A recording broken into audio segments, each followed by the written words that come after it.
Chaitanya Prabhu Nityananda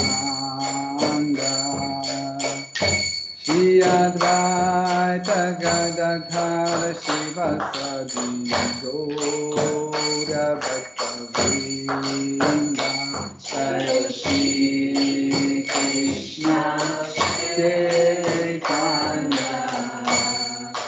Prabhu Nityananda Shri Advaita Gadadhara Shivasadi Gaura Bhattavinda Hare Krishna Krishna Krishna Hare Hare Hare Rama Hare Rama Rama Rama Hare Hare Hare Krishna Krishna Krishna Hare Hare Hare Rama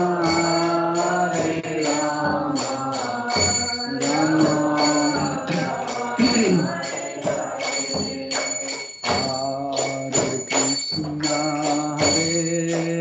Krishna Krishna Krishna Hare Hare Hare Rama Rama Rama Hare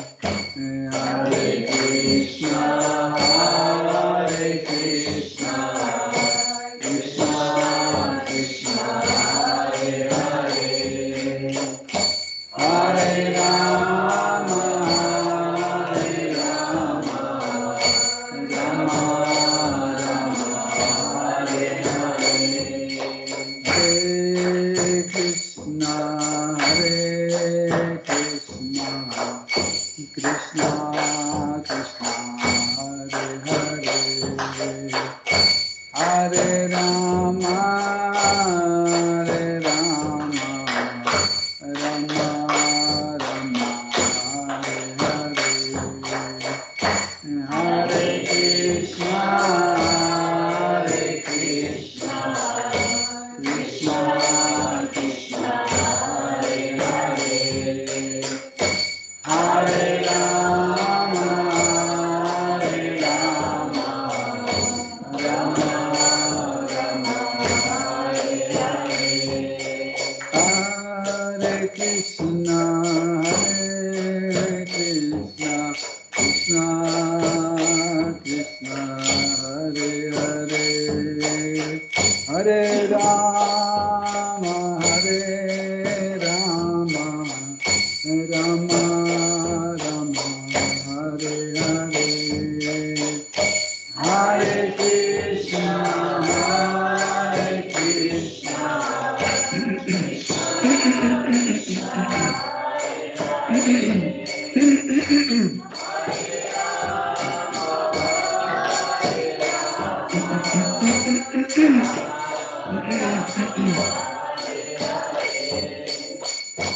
Hare Krishna Hare Krishna Krishna Krishna Hare Hare Hare Rama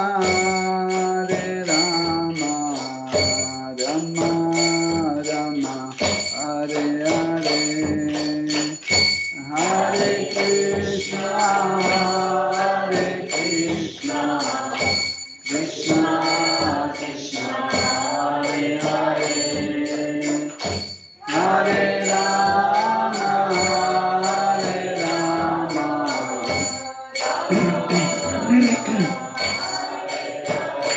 Jaya Radha Madhava Kunja Bihari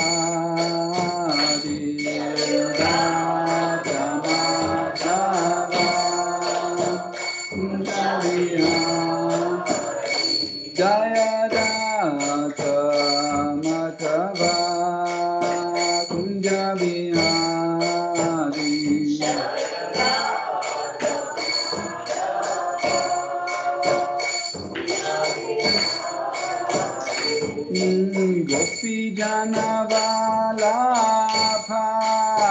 Giridharadhari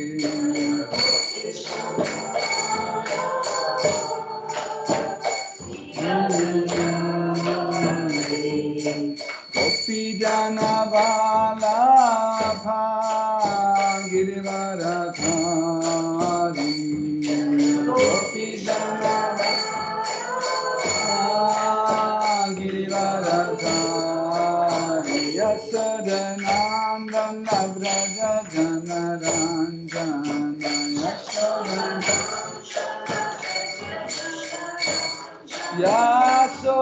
Yasodanandana Vraja Janaranjana Yasodanandana Vraja Janaranjana Yamunatira Vanachari Yamunatira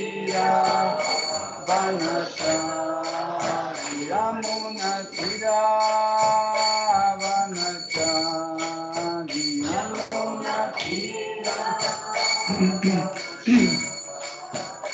Jaya Radha Madhava Kunja Bihari Jaya Radha Madhava Kunja Bihari Jaya Radha Madhava Kunja Bihari Jaya Radha Madhava Kunja Bihari Jai Jai Shri Radha Parishvara Ki Jai Shri Shri Nitai Sachi Sultadvaita Chandra Gadadhara Shivasari Gaura Bhakta Vrinda Ki Jai Jai Shri Jagannath Shri Baladev Shri Mati Subhadra Devi Ki Jai Shri Jagannath Swami Patita Pavana Ki Jai Shri Shri Gauranga Nitai Gosai Ki Jai Shri Shri Gaur Nitai Ki Jai Jai Sitaram Lakshman Hanuman Bharata Shatrugna Yodhama Ki Jai Saraswati Devi Ki Jai Jai Shri Shri Lakshmi Nrsimha Prahlad Maharaj Shri Shri Darshana Chakra Ki Jai Tulsi Maharani Bhakti Devi Ki Jai Shri Guru Parampara Ki Jai Srila Prabhupada Ki Jai Sud Gaudavula Sante Om Ajnana Timirandasya Jananjana Shalakaya Chakshurunmilitam Yena Tasmai Shri Gurave Namaha Shri Chaitanya Manobhishtam Stapitam Yena Bhutale Svayam Rupa Kadamayam Dadati Svapadantikam Vandeham Shri Guru Shri Yuta Padakamalam Shri Gurum Vaishnavam Shri Rupam Sagrajatam Sahagana Raghunatham Vitam Tam Sajivam Sadvaitam Savadutam Parijana Saitam Krishna Chaitanya Devam Shri Radha Krishna Padam Sahagana Lalita Shri Vishakam Vitamscha Hey Krishna Karuna Sindhu Dina Bandhu Jagatpate Gopesha Gopika Kanta Radha Kanta Namostute Tapta Kanchana Gaurangi Radhe Vrindavaneshwari Vrishabhanu Sutte Devi Pranamami Hari Priye Vanchakalpatarubhescha Kripa Sindhudya Eva Chaha Patitanam Pavanebhyo Vaishnavebhyo Namo Namaha Nama Om Vishnu Padaya Krishna Preshtaya Bhutale Srimate Bhaktivedanta Swami Niti Namine Namaste Saraswate Devi Gauravani Pracharine Nirvishesha Shunyavadi Paschatya Deshatarine Jai Shri Krishna Chaitanya Prabhu Nityananda Shri Advaita Gadadhara Shivasadi Gaura Bhakta Vrinda Hare Krishna Krishna Krishna Hare Hare Hare Rama Rama Rama Hare Hare Hare Nama Hare Nama Eva Kevalam Kalu Nasteva Gatir Anyataha Om Namo Bhagavate Vasudevaya Om Namo Bhagavate Vasudevaya Om Bhagavate Vasudevaya. Om Namo Bhagavate Vasudevaya. Om Namo Bhagavate Vasudevaya. Om Namo Bhagavate Vasudevaya. Hare Krishna, chers dévots. Nous continuons d'étudier Srimad Bhagavatam. Ceux qui ne connaissent pas Srimad Bhagavatam, en quelques mots, je vous explique. C'est un ouvrage très très ancien, daté des millions d'années. Des millions, oui. Vous pouvez poser la question, mais comment on a pu le préserver durant cet intervalle temporaire? C'est que Srimad Bhagavatam existait sous la forme orale. Ça veut dire qu'il était toujours raconté de maître à son disciple, jusqu'au moment où Kali Yuga, l'âge actuel, est arrivé. Il est arrivé il y a à peu près 5000 ans. Et Srila Vyasadeva, un grand sage, en voyant que la mémoire des gens commence plus en plus s'effacer et affaiblir, pour ne pas perdre Srimad Bhagavatam, il a mis à l'écrit. Donc nous avons Srimad Bhagavatam version écrite à peu près il y a 5000 ans. Donc, voilà. Mais les événements décrits dans Srimad Bhagavatam datent plusieurs millions d'années. Ça prouve que l'humanité et la vie dans cet univers existent depuis très très longtemps, ainsi que dans Srimad Bhagavatam, vous pouvez trouver les descriptions de diverses civilisations. C'est pas que l'homme civilisé est apparu, je ne sais pas, en Égypte ou je ne sais pas quand. C'est depuis la naissance de cet univers, la civilisation existait, mais en parallèle de civilisation, il existait toujours les hommes qui ne voulaient pas suivre en fait la culture védique, ne voulaient pas suivre en fait ces principes de vie proposés par Dieu la personne suprême. Donc, et ces gens-là vivaient d'une façon sauvage. Donc la description dans la science moderne que vous avez, genre les néandertaliens, etc., l'homme préhistorique, machin, il s'agit de ce type de gens qui ne suivaient pas la culture védique. Parce que l'archéologie nous a montré que, en parallèle avec ces découvertes d'hommes entre guillemets sauvages, en parallèle, il existait les grandes civilisations qui avaient les vêtements cousus, qui avaient les armes, qui avaient les chaussures, ils savaient cuisiner, guérir, etc. Et la science était tellement avancée qu'ils pouvaient même calculer, en fait, avec les moyens très simples, ils pouvaient calculer une seconde.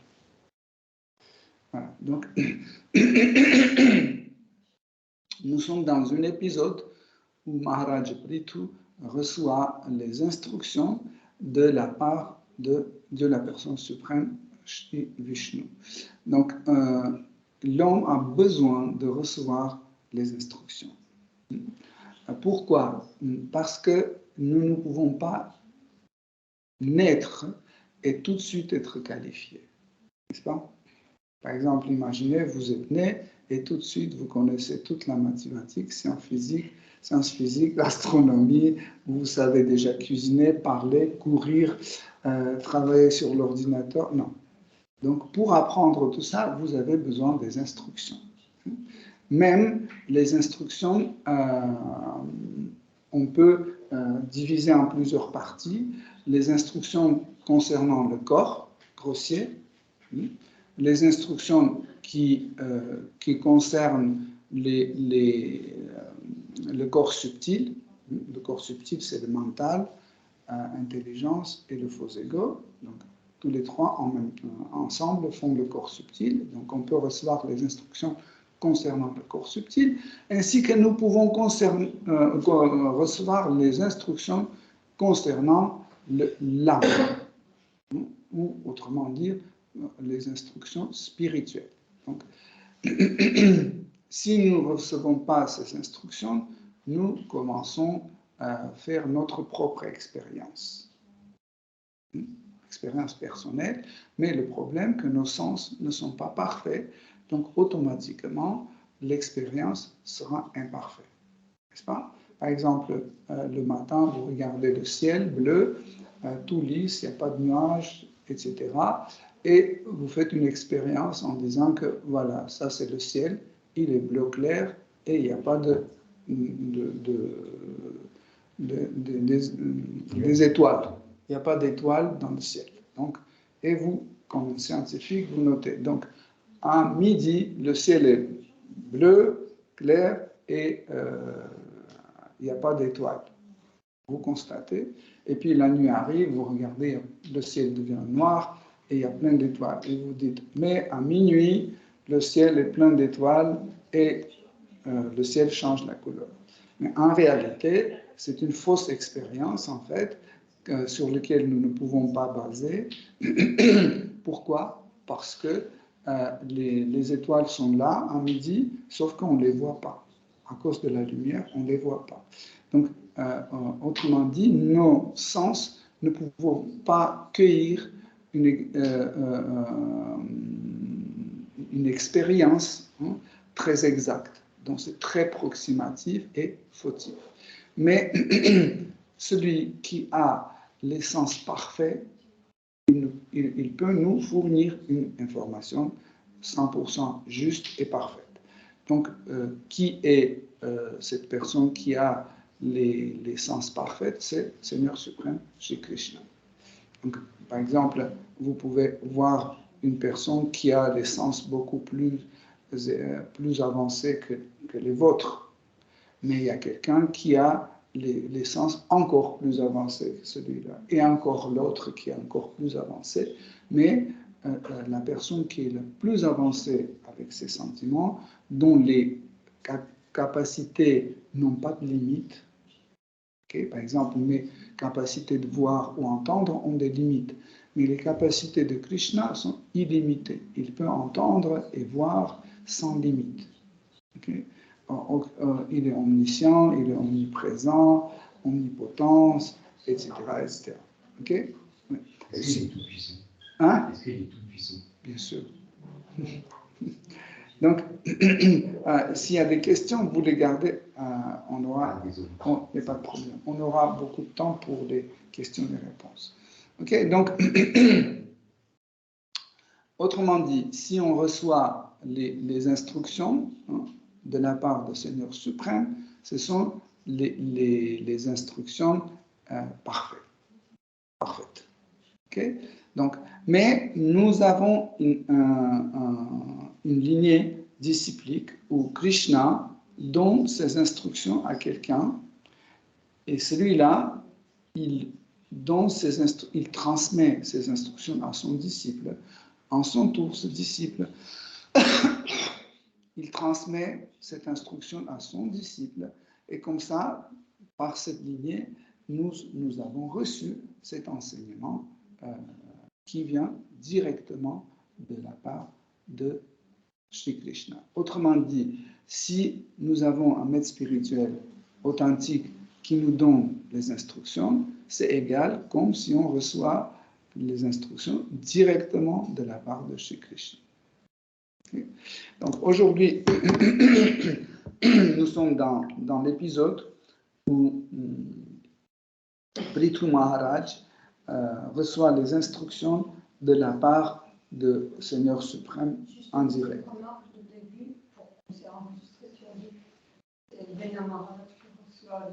Prithu Maharaj. Bon. Ok, donc il s'agit de Prithu Maharaj. Si je me trompais, excusez-moi. Donc, Srimad Bhagavatam, 4e chant, 20e chapitre, verset 10. Parityakta guna samyak darshano vishadasya shantim me samavasthanam brahma kaivalyam ashnute. Traduction. Dès que le cœur du bhakta est purifié de toute souillure matérielle, son mental, limpide et épanoui, lui permet de voir toute chose d'un œil égal. Il connaît alors la paix et a une vision semblable à la mienne en tant que Satchid Ananda Vigraha. Teneur est portée par sa divine grâce, Srila Prabhupada. La conception Mayavadi du Kaivalya diffère de celle de l'école Vaishnava. Le Mayavadi croit en effet que dès que l'être s'affranchit de toute souillure matérielle, il se fond dans l'existence du suprême. De son côté, le philosophe Vaishnava conçoit différemment le Kaivalya, car il comprend sa position et celle de Dieu, la personne suprême. À l'état pur, l'être comprend qu'il est le serviteur éternel du Seigneur suprême. Voilà ce qu'on entend par la réalisation du Brahman, la perfection spirituelle de l'être distinct à laquelle on peut très facilement parvenir. Comme l'affirme la Bhagavad Gita, celui qui sert le Seigneur d'un amour absolu s'établit aussitôt au niveau spirituel du Kaivalya ou Brahman. Merci. Donc, nous avons un peu touché ce sujet vendredi dernier et nous avons parlé de contamination des sens, si vous vous souvenez, et nous avons dit que les sens sont contaminés quand un être vivant veut bien satisfaire ses propres besoins ou gratifier ses sens. Okay? Et entre les besoins naturels et gratification des sens, il y a une différence que nous devons comprendre, parce que si on ne comprend pas ça, ce sera très difficile de se lancer dans la pratique spirituelle. Donc, les besoins naturels de corps ou de l'esprit, ce sont des besoins bien limités. Par exemple, l'estomac peut contenir entre 450 et 500 millilitres de nourriture. Donc, si vous remplissez votre estomac de cette quantité, donc vous avez déjà satisfait le besoin de votre corps. Mais si vous continuez à manger encore plus et encore plus, à partir de ces 500 millilitres, vous continuez à gratifier vos sens. Ça veut dire, vous ne mangez plus pour l'estomac, vous mangez pour gratifier la langue, pour faire plaisir à votre langue. Okay? Ça, en fait, bon, dans la pratique chrétienne, ça s'appelle le péché de gourmandise. Gourmandise, péché de gourmandise. Okay? Pourquoi? Parce que c'est pas manger, c'est un péché, mais manger plus qu'il faut. Pareil, dormir plus qu'il faut, je ne sais pas, boire plus qu'il faut, parler plus qu'il faut, etc., etc. En fait, tout cela, c'est considéré comme la gratification des sens.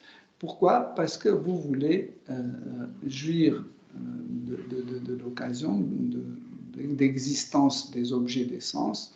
Par exemple, s'il y a plus de nourriture, pourquoi ne pas en profiter? S'il y a, je ne sais pas, la possibilité de dormir plus, pourquoi ne pas dormir plus? Mais en fait, ce corps et notre esprit est fait de telle sorte qu'il est lié avec les lois de cet univers. Et cet univers ne pardonne pas, en fait, tous ces écarts. Voilà. Tous ces écarts ne pardonnent pas.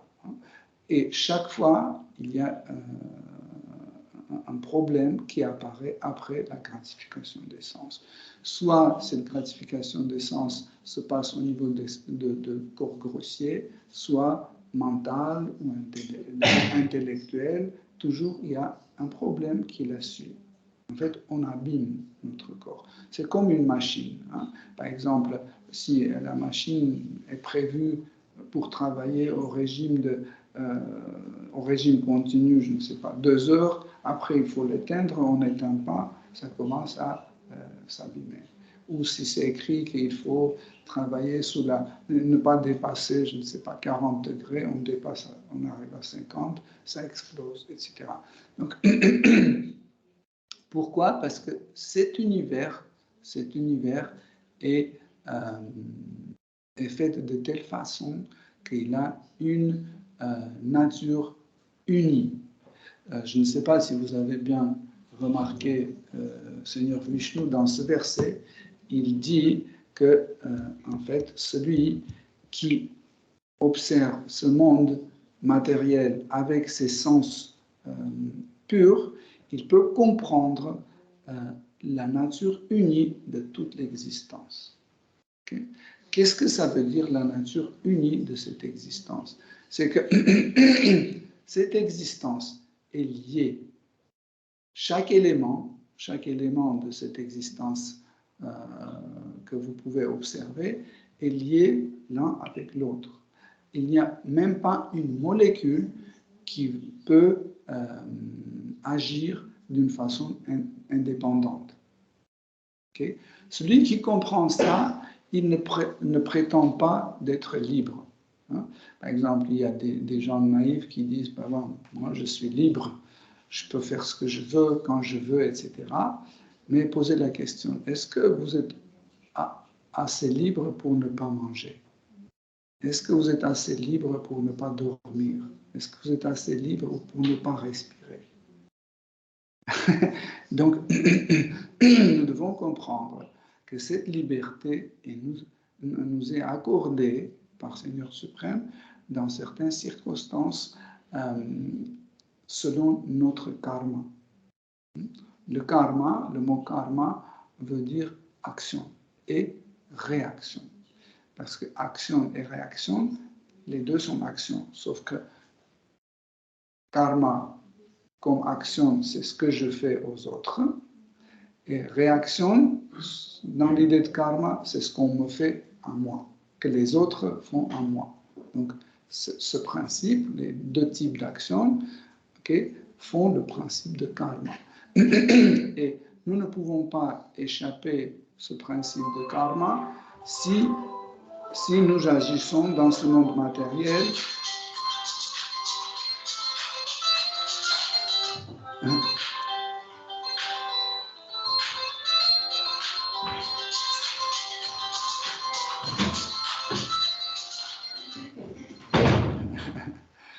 donc tant que nous sommes dans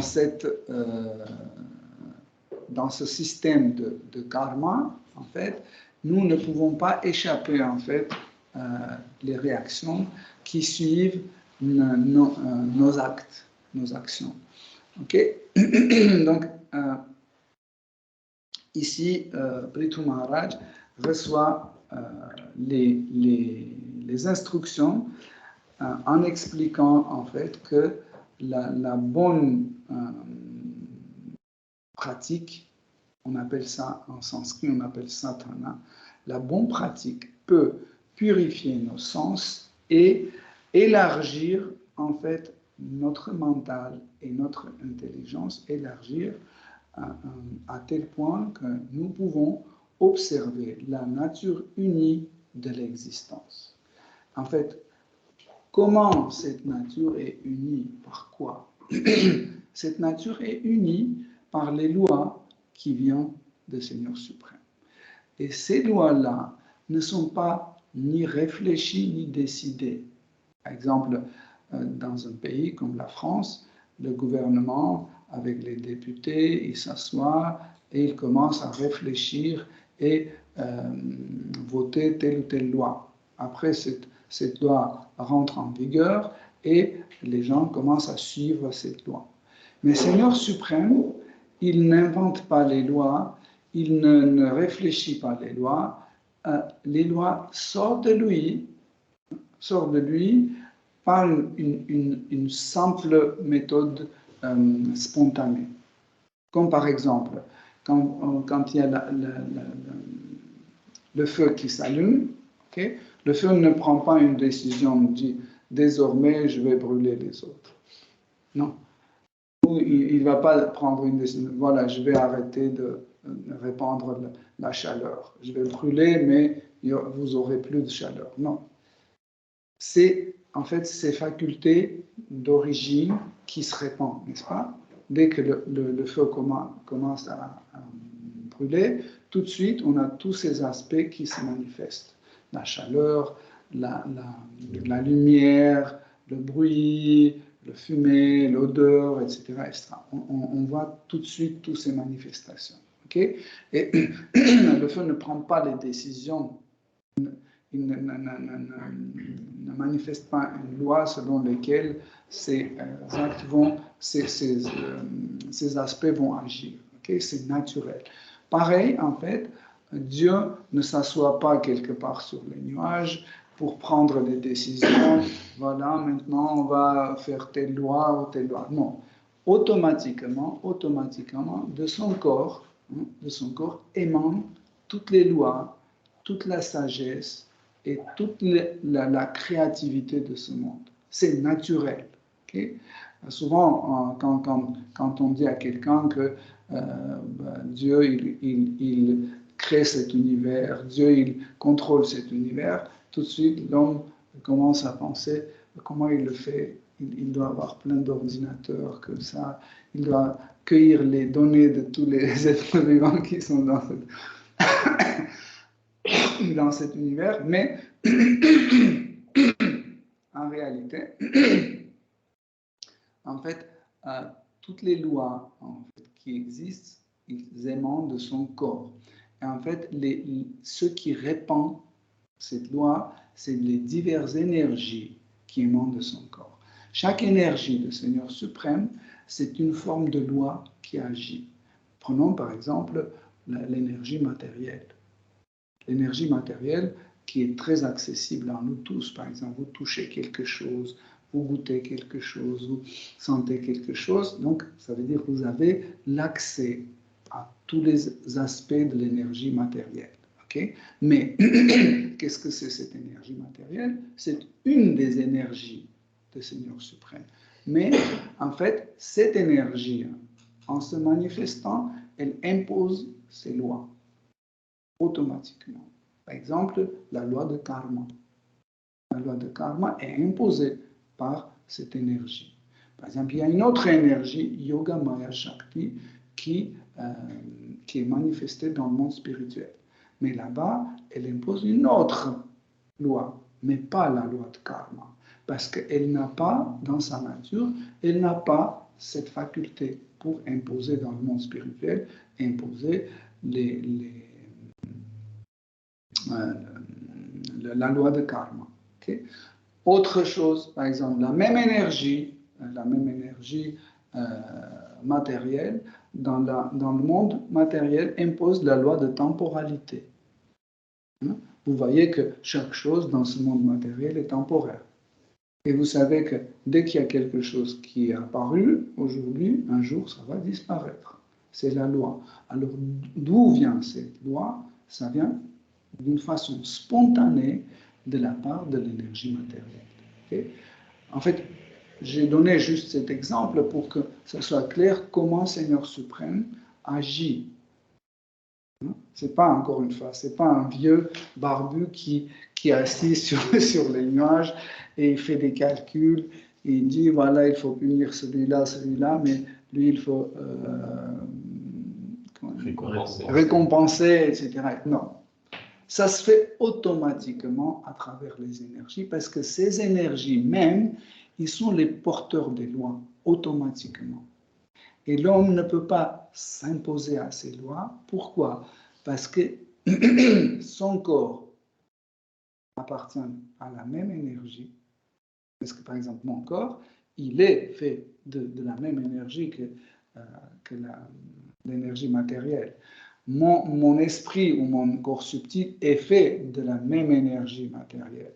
Donc, automatiquement, ce corps appartient à cette énergie et pas à moi. Donc, automatiquement, il est sous les lois de cette énergie. Il fonctionne selon la loi d'énergie matérielle. En plus, moi, je suis une âme, mon identité, c'est une âme. Je suis une âme qui est très différente de ce corps matériel, et quantitativement et qualitativement. Je suis tout petit tellement petit, en fait, l'âme, en sanskrit, atma, signifie une unité indivisible, inséparable. Okay?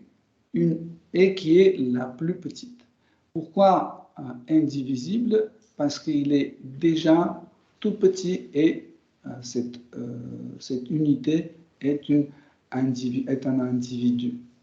Si vous divisez, cet individu va perdre ses qualités individuelles. Par exemple, imaginez, je suis une sculpture avec un épée à la main, comme ça. Voyez? Si vous me coupez le bras, donc, je vais perdre mon identité. Vous ne pouvez plus me décrire comme un homme tenant l'épée. Ok? Je vais perdre une partie de mon identité. Pareil, en fait, l'âme est indivisible parce que c'est un individu. Et si vous divisez, l'âme va perdre en fait son individualité. Ça va changer son individualité. Voilà pourquoi en fait cette énergie Atma Shakti a une faculté de maintenir l'individualité de la personne. C'est comme on a dit, c'est une faculté de cette énergie. Ça se fait automatiquement. Ok? Je ne sais pas si ça va pour vous. Je rentre pas dans des trucs trop compliqués. C'est bon? Voilà. Ça ne vous fait pas endormir. Ok. On continue alors. L'âme, Atma, un des sens de Atma, c'est indivisible. Indivisible, pas seulement qu'on ne peut pas la diviser, on ne peut pas la diviser de son origine. Parce que l'âme est une partielle de Seigneur suprême. Donc elle est une partie indivisible. Ça veut dire qu'elle est toujours collée à Seigneur suprême. Mais on peut la séparer d'une façon consciente.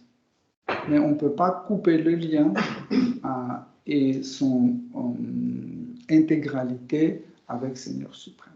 Comme par exemple, vous voyez ce bouton-là qui est sur le dictaphone, hein, ce bouton-là, il fait partie du dictaphone. Il est une partie inséparable. Parce que si je coupe ça et j'enlève ce bouton, il ne peut pas être un bouton. Parce que le sens de bouton, c'est allumer quelque chose et éteindre quelque chose. Donc si je le sépare et je vais l'appuyer dessus, il va éteindre rien, il va allumer rien. Donc il va reprendre ses fonctions si je le mets à sa place. Tout de suite, il va reprendre ses fonctions. Pareil, en fait, nous perdons nos fonctions, comme un individu, nous perdons nos fonctions parce que consciemment, on est séparé de Seigneur suprême. Ça veut dire consciemment, pas en réalité, pas physiquement, mécaniquement.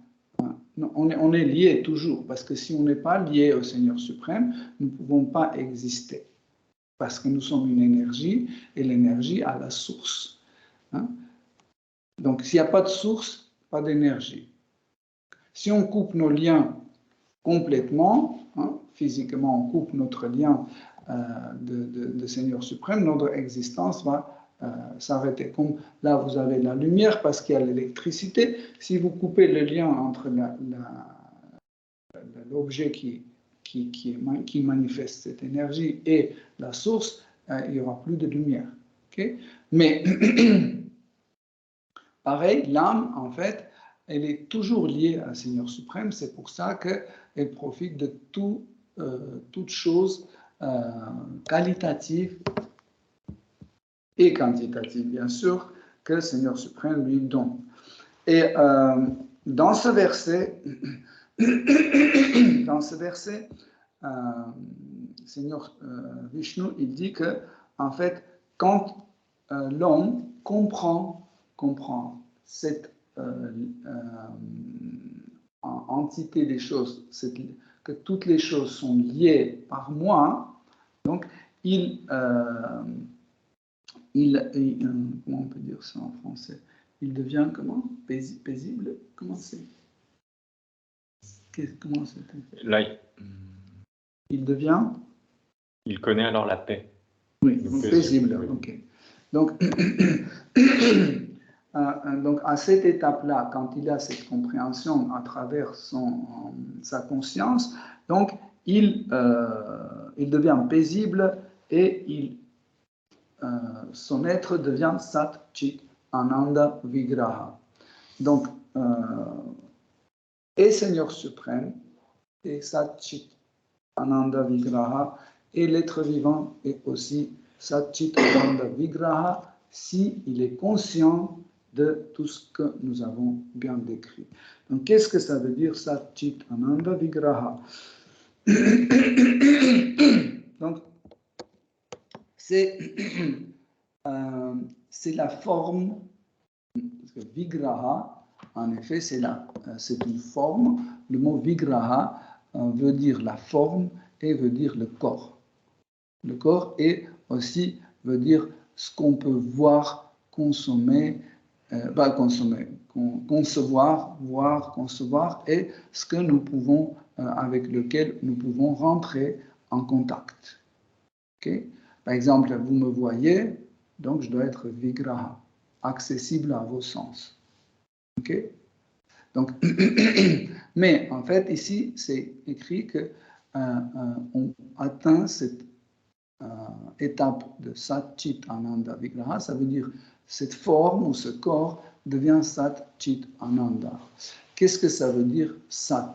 Sat, c'est un aspect de l'éternité. Okay? Donc, le corps matériel, il n'est pas éternel. Ça, c'est pas compliqué à comprendre. Nous voyons chaque jour mourir les gens, mourir les plantes, les insectes, etc. Okay? Donc, le corps n'a pas cet aspect sat, ça veut dire qu'il n'est pas éternel. Mais l'âme est éternelle. Ça veut dire celui qui comprend qu'il est éternel, qu'il n'est pas ce corps-là, qu'il est éternel, donc il comprend cette nuance que il est une âme et il est éternel. Donc, qu'est-ce que ça veut dire comprendre que je suis éternel? Cela veut dire que je peux m'engager dans différents projets, entre guillemets, qui demandent d'être éternels. Par exemple, si j'ai 90 ans et je vais à la banque et demander un prêt pour 25 ans, ils ne vont pas accorder ce prêt. Pourquoi? Parce qu'ils vont dire non, tu vas mourir, tu ne peux pas t'engager dans un projet aussi longue durée, parce que peut-être dans 5 ans, tu vas crever. Et ils ne vont pas. Donc, je ne peux pas m'engager dans un projet comme ça. Okay? Mais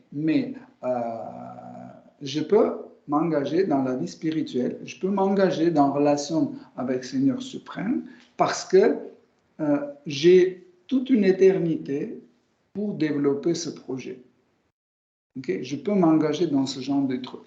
Par exemple, à 90 ans, je peux arrêter de fumer, boire de l'alcool, manger de la viande, etc. Et quelqu'un m'a dit, mais là, il te reste quelques années, tu ne vas pas. Non, je peux. Pourquoi? Parce que je suis éternel. Donc, j'ai commencé ce processus dans cette vie, je vais continuer dans la vie prochaine, et après, je vais continuer encore, et jusqu'où j'obtiens mon résultat voulu. Okay? Donc, c'est ça, en fait, de comprendre que je ne suis pas ce corps. Ça veut dire, je suis une âme, je peux m'engager dans un projet d'une durée éternelle. Okay? Aspect chit. Aspect chit aussi, c'est très important. C'est chit, on peut traduire la connaissance ou la conscience. Connaissance, conscience. Ça veut dire c'est une sorte de savoir, qui vient à n'importe quel moment où j'en ai besoin. Okay? En fait, vous pouvez dire que dans ce monde matériel, dans ce corps matériel aussi, on peut savoir et connaître des choses. pourquoi nous devons atteindre tel niveau pour connaître des choses. Le problème, c'est que, en fait, la connaissance matérielle, elle est partielle. Même si elle est exacte, elle est partielle. Par exemple, vous savez que la Terre est ronde, qu'il y a des océans, vous savez que la composition de l'eau, c'est de 2 éléments, vous savez que, je ne sais pas, il y a la réaction de neutralisation si vous prenez un acide et une basique et ça provoque les sels et une sel et de l'eau, etc., etc. Mais qui contrôle ça? Quelle énergie participe pour que ces réactions se produisent, etc. On ne sait pas. Donc, ça veut dire la connaissance matérielle est partielle, donc elle ne peut pas être cheat. Tandis que cheat, c'est une connaissance qui vient à n'importe quel moment dans des conditions où j'ai besoin de cette connaissance. Okay? S'il me faut traverser l'océan, donc tout de suite, je sais comment le faire.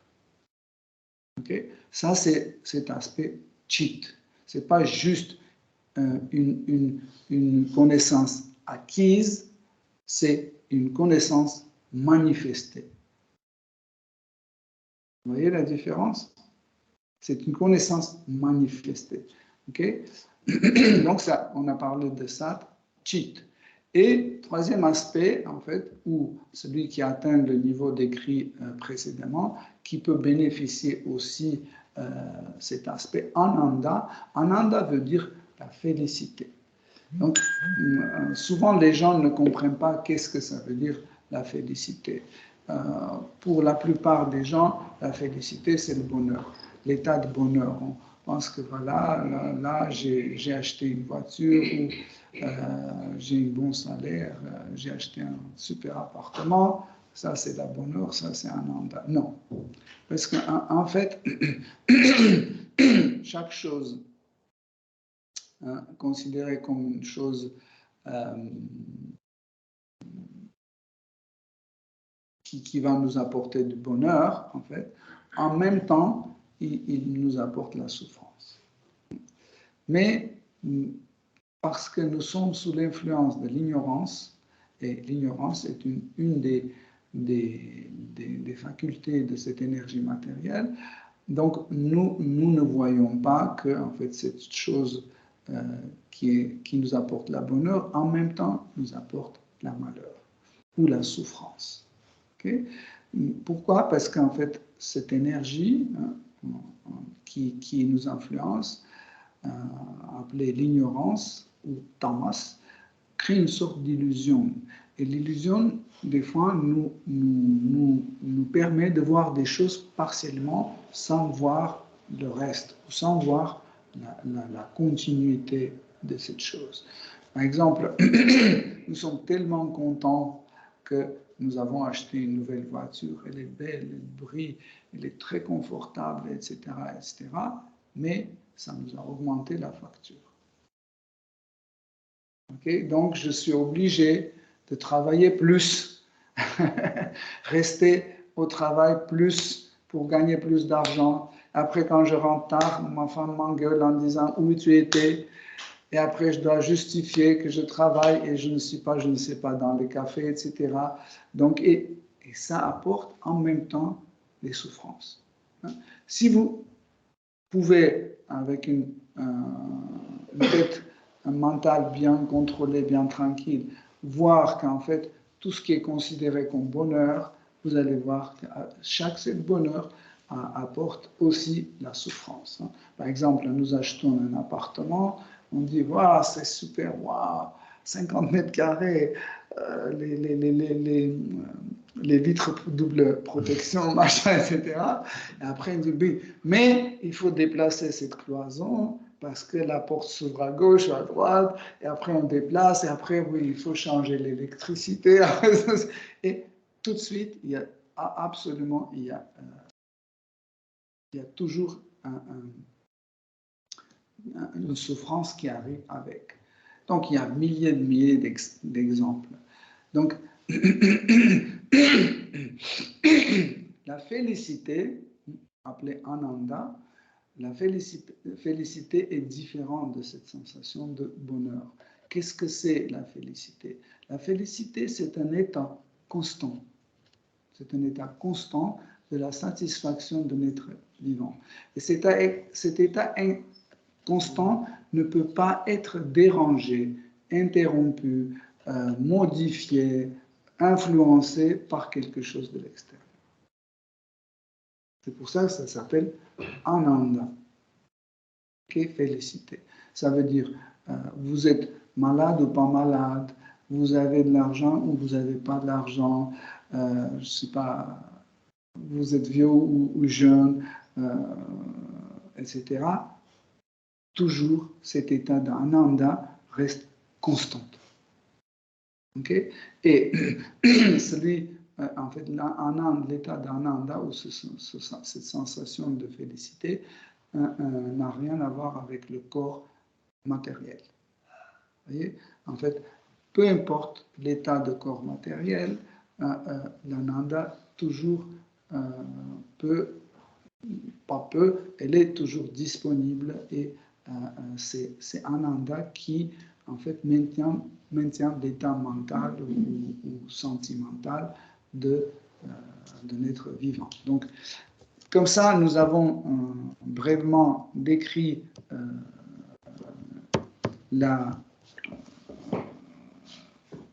en fait, le corps appelé Satchitananda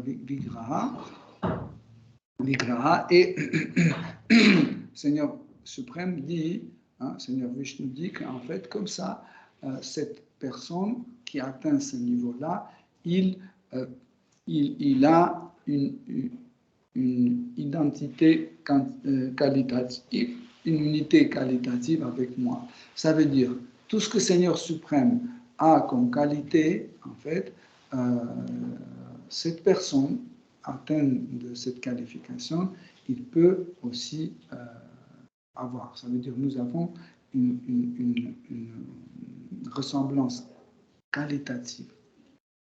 Tout ce que Krishna a, nous avons aussi. Okay? Quantitativement, nous sommes radicalement différents parce que nous sommes une particule infiniment petite et Seigneur suprême, il est infiniment grand et en même temps infiniment petit.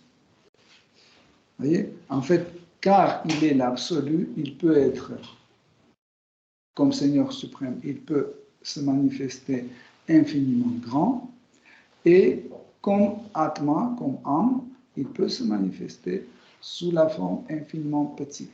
C'est pour ça que dans la Bhagavad Gita, Krishna dit à Arjuna que parmi les choses les plus petites, je suis Atma, je suis être vivant. Donc en fait, nous, chaque être vivant, chaque Atma, chaque âme, c'est une manifestation de l'absolu sous sa forme minimale. Okay? Donc la plus petite. Okay? Donc, si on continue, si vous n'êtes pas fatigué, nous continuons. En fait, il y a 4 types de transcendentalistes. 4 types de transcendentalistes ou, en fait, plutôt 3 types de transcendentalistes et un type qui est, on peut les appeler semi-transcendentalistes.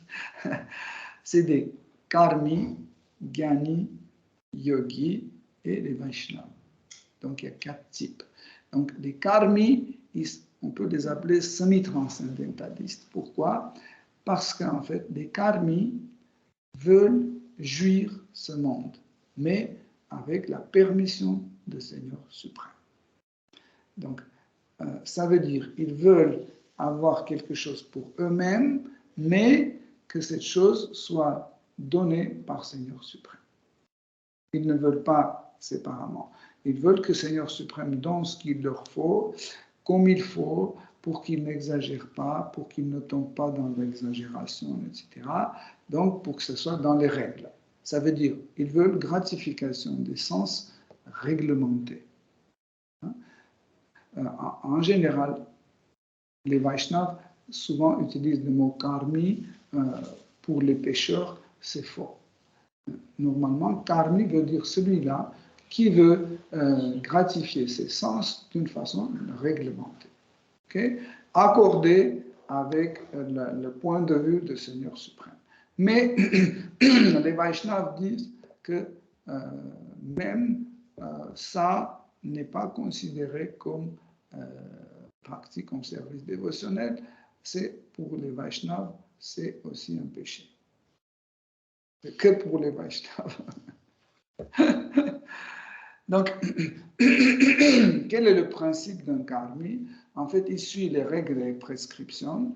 Il fait des sacrifices, en fait. Il sacrifie son argent, son plaisir, en offrant à un Seigneur suprême certaines choses. Et il attend pour recevoir le Seigneur suprême la vie paradisiaque. Ça veut dire avoir grande maison, la vie qui dure, je ne sais pas, 50 000, 160 000 ans, pas de maladie, pas de ceci, des enfants, etc. etc. Okay? Pour jouir de cette vie. C'est pour ça que j'ai dit que c'est semi-transcendentaliste, parce qu'ils sont liés. Ils sont liés à Seigneur suprême, ils obéissent à Seigneur suprême, ils suivent ses prescriptions, mais en gros, ils n'ont pas besoin de Seigneur suprême. Ils ont besoin de ce que Seigneur suprême peut leur donner. Vous voyez, c'est pour ça qu'on les appelle semi-transcendentalistes. Par la suite, il y a des gyani ou jnani. Donc, des gyani, ils ne veulent pas souffrir. Vous voyez la différence? Les karmis voulaient jouir de ce monde matériel, et les karmis, ils ne veulent pas... Qu'est-ce que je dis? Ouais, les gyanis, excusez-moi, mais les gyanis ne veulent pas souffrir. Donc, pour ne pas souffrir, ils ont découvert que chaque souffrance est cachée dans les désirs. Moins tu désires, moins tu souffres. Okay? Moins tu possèdes des choses, moins il y a la souffrance. Par exemple, si vous n'avez pas de voiture, ce n'est pas la peine de la assurer ou nettoyer ou acheter de carburant, etc. Si vous n'avez pas de la maison, vous n'avez pas besoin de payer la taxe foncière. Et si vous n'avez pas des enfants, vous pouvez ne pas souffrir, ça veut dire dormir tranquille. Ça veut dire chaque désir, en fait, chaque désir nous fait souffrir. Donc, c'est le principe de karmi, c'est pour ça qu'il rejette tout. C'est pour ça que toutes les jnani ou gyani, ils rejettent en fait tout type d'action parce qu'ils savent que toute action émane de désir et la suite de cette action est toujours une souffrance. Donc, ils essayent de faire moins de choses possibles, manger moins possible. Les vrais gyani doivent être très, très maigres. Si vous voyez un gyani comme ça, c'est pas un vrai gyani. C'est un karmi. Et ils convoient, en fait, si les karmis convoient, ils utilisaient le principe de sacrifice, les gyani, ils préfèrent la convoi pour atteindre leur but, ils préfèrent la voie de la connaissance, en fait, d'étude et de la connaissance. Ils pensent qu'ils peuvent atteindre la vérité absolue par la méthode des études et de la méditation. Okay? Bon, si vous comprenez comment ils peuvent atteindre par les études, mais si vous ne comprenez pas comment on peut, à travers la méditation aussi, obtenir, c'est qu'en fait, la méditation nous permet, en fait, de recevoir aussi l'information et la connaissance. Okay? Pourquoi? Parce que l'objet sur lequel nous méditons, il contient déjà une information à lui-même, de lui-même. En lui-même. Okay? Par exemple, si vous méditez sur une orange, okay? Donc vous savez qu'une orange est orange. Pas rouge, hein, orange. Pourquoi? Parce que vous méditez, et c'est en fait cette idée est déjà dans cet objet, contient déjà cet objet. Et aussi, par exemple, ils disent qu'en fait, si nous méditons sur ce monde, okay, et on veut obtenir un état meilleur que ça, qui n'a pas de souffrance, ça veut dire en dehors de désir, etc., etc. Donc, il faut rejeter en fait chaque chose qui n'a rien à voir avec l'absolu. Ils disent que cette femme n'est pas l'absolu, cet homme n'est pas absolu, ce halva n'est pas absolu, ce téléphone n'est pas absolu, etc. Par le rejet des choses en disant ça, c'est pas l'absolu. Ils disent ce n'est pas un brahman, ce n'est pas un brahman, etc., etc. Donc comme ça, en effet, ils obtiennent un état comme résultat, où on dit comme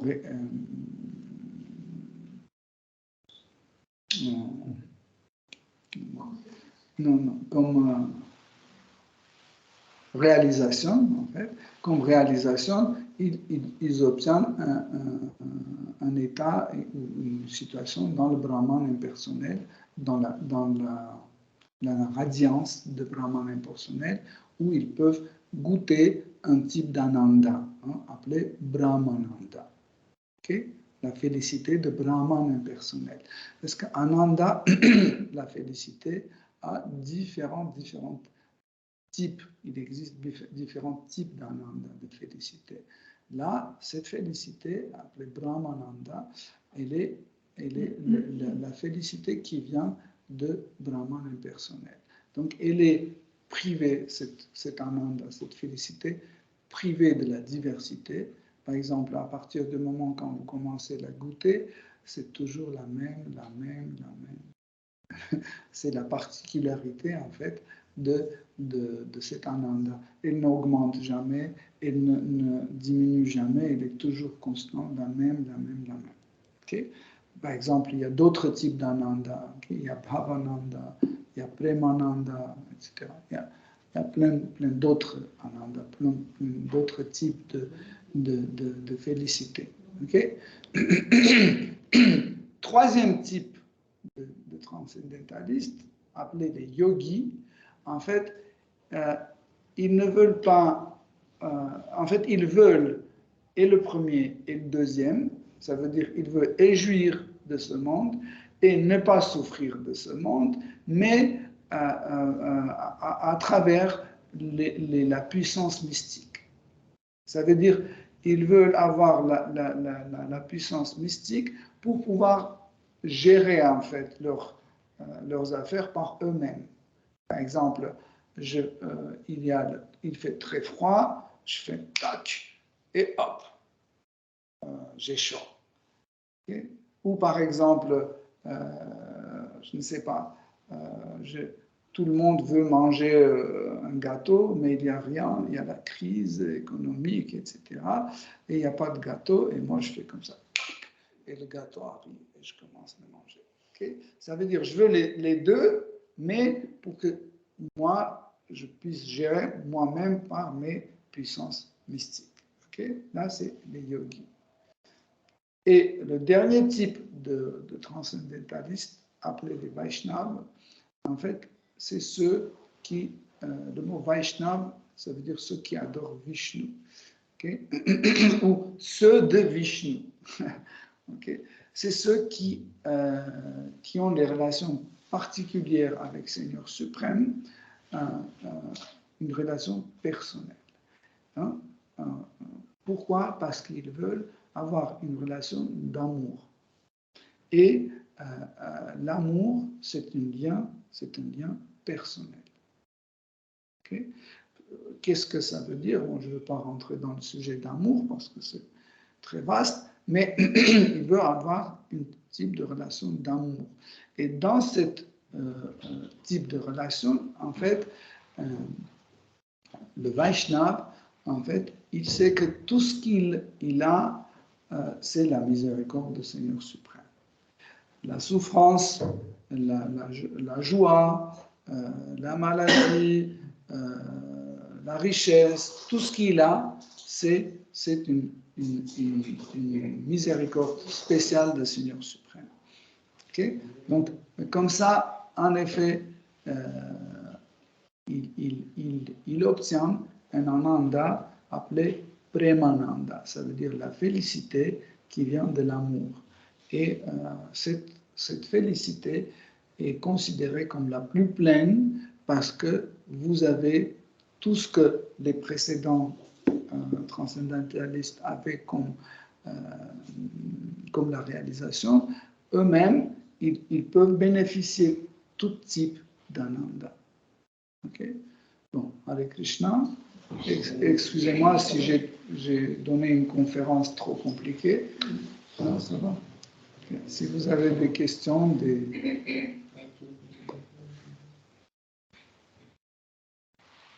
Moi, j'ai des questions sur qui est Krishna. Est-ce que c'est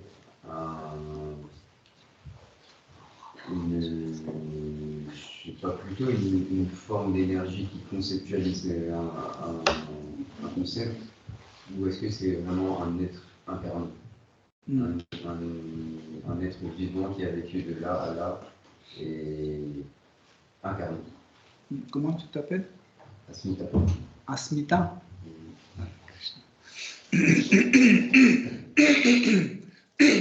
En fait, il y a une notion de l'absolu. Il y a une notion de l'absolu.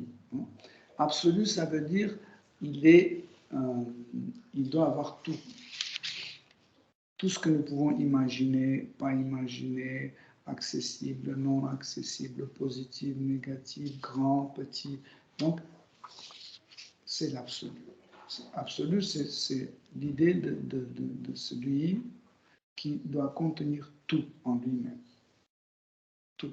Si tu dis, oui, mais est-ce qu'il peut faire froid? Tu dois dire oui. Est-ce qu'il peut faire chaud? Oui. Est-ce qu'il est grand? Oui. Est-ce qu'il est petit? Oui. Et tu vas dire, mais comment ça? La chose doit être ou grand ou petit. Donc, si tu dis comme ça, c'est relatif. Tandis que l'absolu, il est en même temps petit et en même temps grand. Donc, autrement dit, l'absolu a infiniment d'aspects. Comme on disait tout à l'heure, on parlait de feu. Okay? Par exemple, la chaleur, c'est un aspect du feu. Okay? Donc, nous pouvons percevoir les aspects des feux d'une façon séparée. Par exemple, tu peux te trouver dans l'autre pièce. Ici, on peut mettre du feu. Tu ne le vois pas, mais tu sens la chaleur. Donc, tu ne peux pas décrire, en fait, ce feu seulement que par l'aspect de chaleur. Tu dis, oui, là, il y a quelque chose qui arrive, c'est chaud. Mais c'est juste un des aspects. Et quelqu'un qui nous regarde de bâtiment en face, il est très loin, il ne sent pas la chaleur, mais il voit le feu. Il dit, oui, le feu, c'est très coloré, très vivant. Donc, il voit certains aspects, mais il ne voit pas l'aspect de chaleur. OK?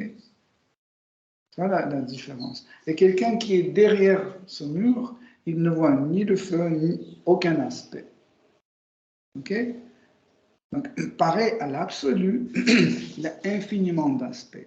Et par exemple, les matérialistes aussi, ils voient l'aspect d'absence de l'absolu et pensent que l'absolu n'existe pas.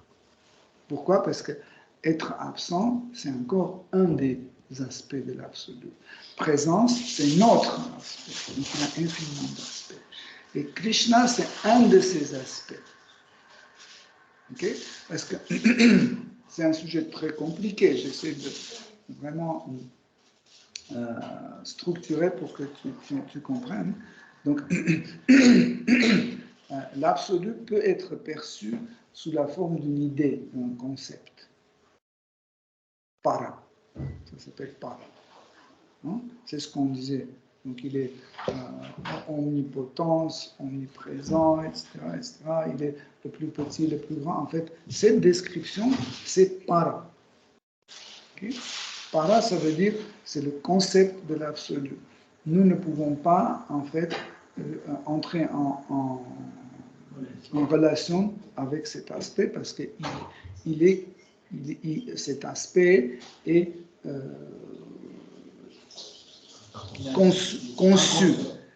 Ça veut dire nous pouvons percevoir cet aspect juste à travers notre conscience. On peut le concevoir comme ça.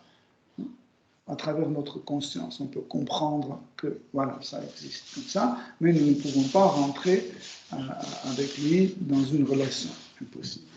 Okay. Il y a un autre groupe d'aspects, en fait, l'aspect qualitatif.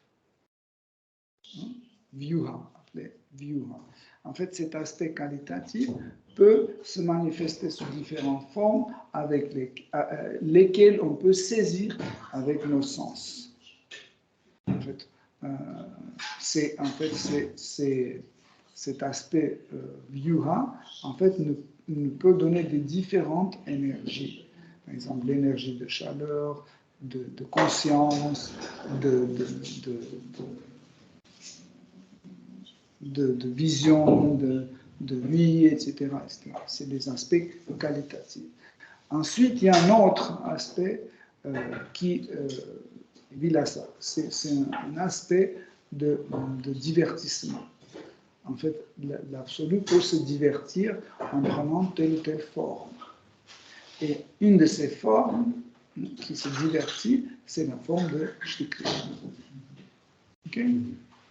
Il y a d'autres aspects aussi. Il y a l'aspect antaryami, c'est l'aspect de omniprésence où il contrôle les choses, il contrôle le karma, il contrôle le processus. Antaryami, cet aspect, il crée la liaison entre le corps et l'âme. Il maintient cette liaison. Quand il lâche, le corps meurt tout de suite. Okay? D'accord. Moi, en fait, je pensais que Vishnu, c'était un dieu, mais qui était en fait le symbole du concept de la préservation et que il s'incarnait en plusieurs avatars et que Krishna, c'était un de ces avatars. Mais par exemple, un de ces avatars aussi, si je ne me trompe pas, c'est le Bouddha. De la même manière que le Bouddha, c'est un être humain comme nous, incarné dans un corps physique. Moi, je pensais que Krishna aussi, c'était l'une des incarnations de Vishnu et que c'était un être humain qui aurait vécu il y a des millénaires. En effet, il y a une petite nuance, en fait, autour de cette question. Plusieurs Vaishnavas disent que, en fait, Vishnu est une incarnation de Krishna. Et c'est vrai. Et les Vishnuites, les adorateurs de Vishnu, ils disent que Krishna est l'avatar de Vishnu. Et ils ont raison, tous les deux. En réalité, qu'est-ce qui se passe en fait? Quand Krishna veut se manifester dans ce monde matériel, il passe à travers Vishnu. Il se manifeste à travers Vishnu. C'est pour ça qu'il est considéré comme avatar de Vishnu. Mais Vishnu est avatar de Krishna parce qu'il est une manifestation de Krishna dans le monde spirituel. Après, quand Vishnu se manifeste dans le monde matériel, les autres avatars passent à travers Vishnu, mais ils ne sont pas la création de Vishnu. J'explique. Comme par exemple, si vous rentrez dans cette pièce à travers la porte, vous n'êtes pas l'avatar de cette porte. N'est-ce pas? Ou par exemple, Krishna qui est né de ventre Mère Yashoda ou de Devahuti, par exemple. Devahuti, ok? Ou Devaki. Ça ne veut pas dire qu'il est l'incarnation de Mère Yashoda. Okay? Pareil, en fait, les avatars, les différents avatars qui viennent de chaque fois dans ce monde matériel, ils passent à travers le Seigneur Vishnu. Mais ce n'est pas Seigneur Vishnu qui crée ces avatars. Pourquoi? Parce qu'en fait, Seigneur Vishnu n'est pas cette humeur de ces avatars. C'est un truc assez compliqué, mais okay, parce que chaque avatar, quand on dit les avatars, il doit contenir l'humeur de celui qui l'a manifesté. Okay? D'accord. J'ai une question. Vous dites que Vishnu, c'est le Seigneur suprême. Bon, en fait, j'ai deux questions.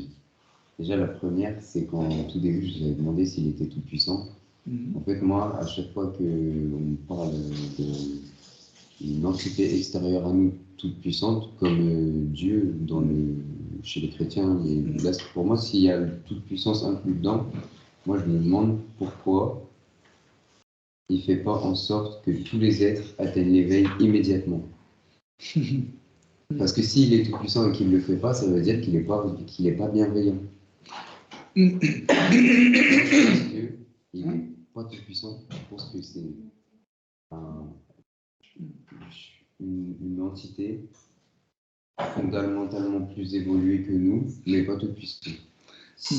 En fait, la réponse pour cette question est dans le type de relation entre être vivant et Seigneur suprême. C'est une relation d'amour, en réalité. Et la relation d'amour, en fait, comprend l'idée de la liberté, de libre arbitre et d'un choix. Si Seigneur suprême est tout puissant, il fait tac, et tout le monde est éveillé, peut-être je ne veux pas être éveillé. C'est pas possible. Pourquoi?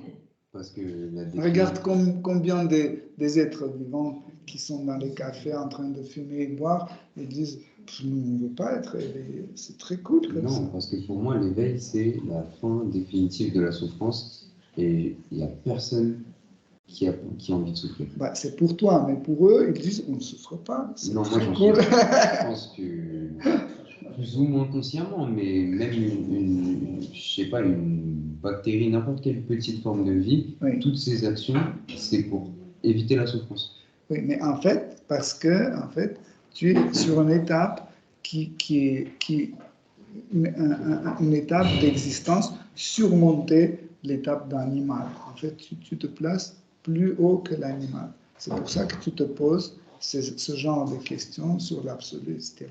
Mais la plupart des gens, ils sont en dessous, en dessous de cette ligne, et ils ne veulent pas, ils veulent garder, même pas garder, mais ils se penchent pour obtenir cette vie animale. Tu vois, boire, manger, dormir, se multiplier, etc. Ouais, ils ne s'intéressent pas. Va leur parler de la vérité absolue, et ils vont dire qu'est-ce que tu as dans la tête? Ça ne va pas, boire. Avant de faire ça, il faut créer les conditions pour que ça soit possible. Et pour créer ces conditions-là, il y a besoin de faire le travail d'un animal. Si nos parents n'avaient pas fait les animaux, on serait pas là. Parce qu'en effet, c'est une étape. En effet, la forme humaine, par défaut, a déjà toutes les qualités animales. Toutes. Ces quatre-là. Hein? Dormir, manger, se défendre et se multiplier.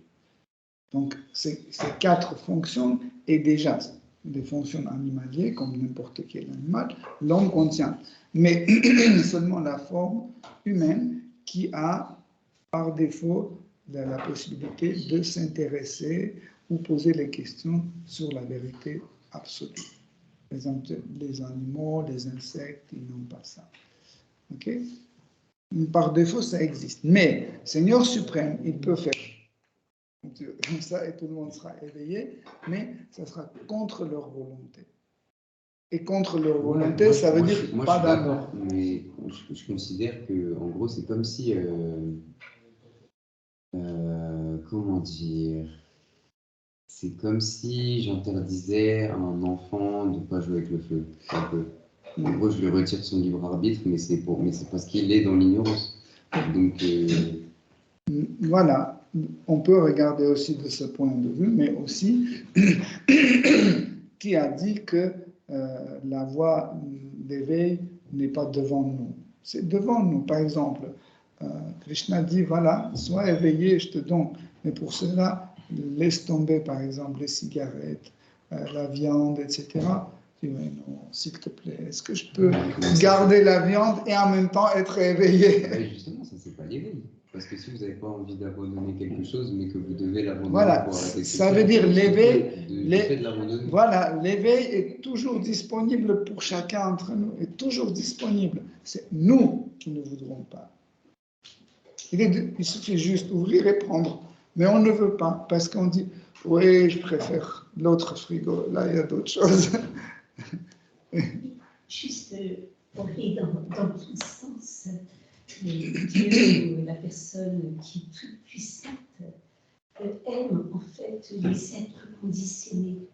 Et il ne veut pas les voir souffrir, c'est juste, mais comme disait Achyamanda Prabhu, sans libre arbitre, il n'y a pas de possibilité d'amour.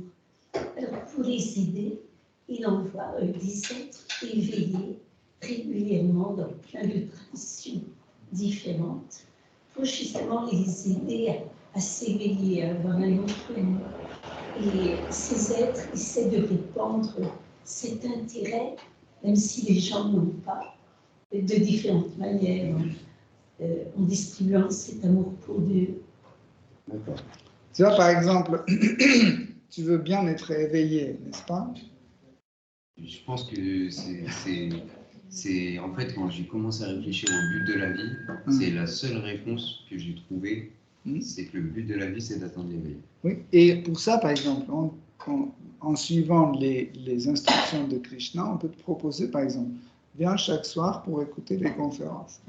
Tu vois, ou par exemple, il faut que tu te couches tôt et tu te lèves tôt. Bah, on sait pas, je vais sûrement en revenir, j'avais juste à côté. Ouais. Mais moi, j'ai déjà fait un peu mon tour de la spiritualité. C'était ma passion pendant un bon moment, depuis que j'ai 12 ans.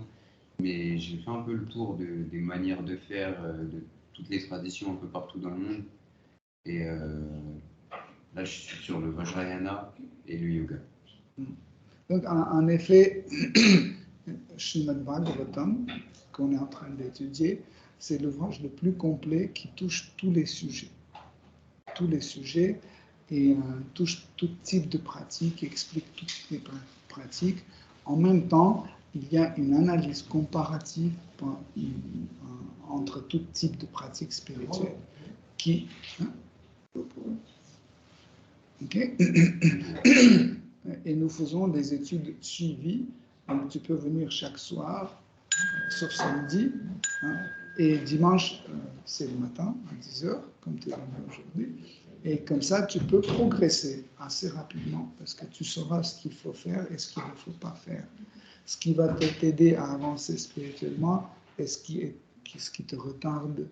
Donc il faut, chaque transcendentaliste, celui qui veut atteindre vraiment la vérité, il doit suivre certains sadhanas, certaines pratiques. Okay? Donc par exemple, si je veux devenir un footballeur, un bon footballeur, et je passe tout le temps mes journées dans les cafés, je bois avec les copains, etc. J'ai une sadhana. J'ai une sadhana. J'ai des pratiques que je fais que ça. Et en fait, je pose ma dernière question, en vrai je peux laisser les autres parler. En gros, vous avez dit que Vishnu c'est le Seigneur suprême. Moi, il y a des mantras que mon guru récite où il dit que c'est Shiva le Seigneur suprême. Et lui, dans ce temple, c'est une énorme statue de Shiva. Du coup, c'est qui par rapport à Vishnu, Brahma et Shiva? Donc, en effet,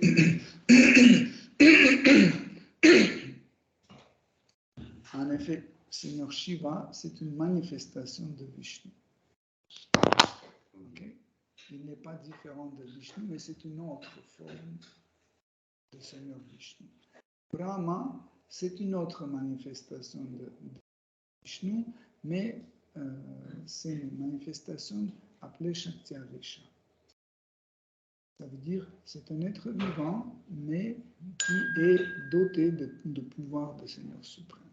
Tandis que Seigneur Shiva, c'est déjà Seigneur suprême qui rentre en contact direct avec l'énergie matérielle. Tandis que Seigneur Vishnu, il n'est jamais en contact direct avec l'énergie matérielle.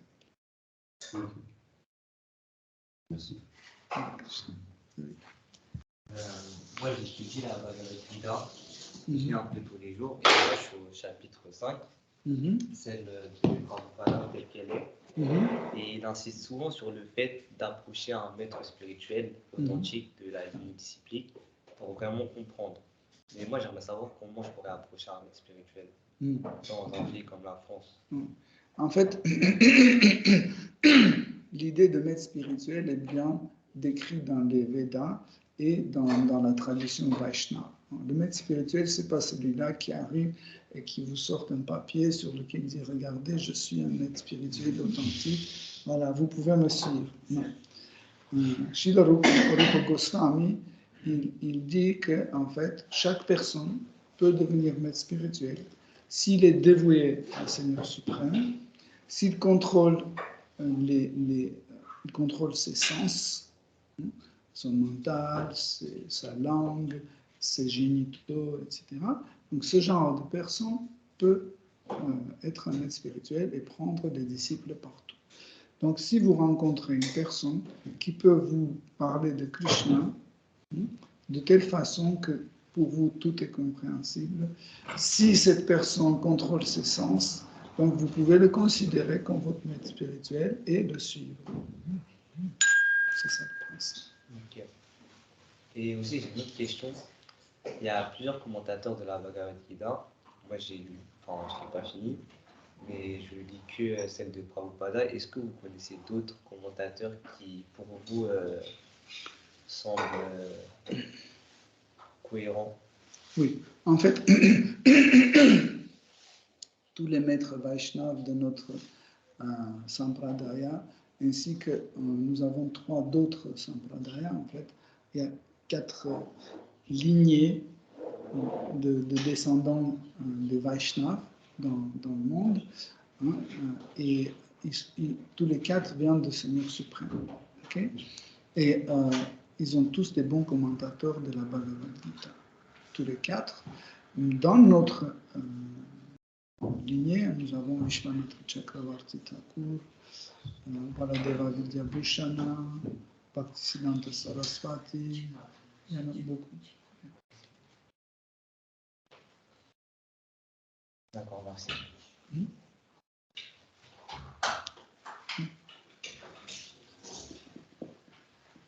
Si tu as des questions, n'hésite pas. Dès que j'ai une question, je vous appelle.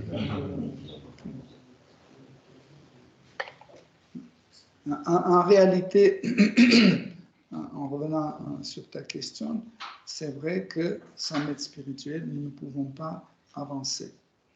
Ce n'est pas parce que c'est une formalité à respecter, c'est que,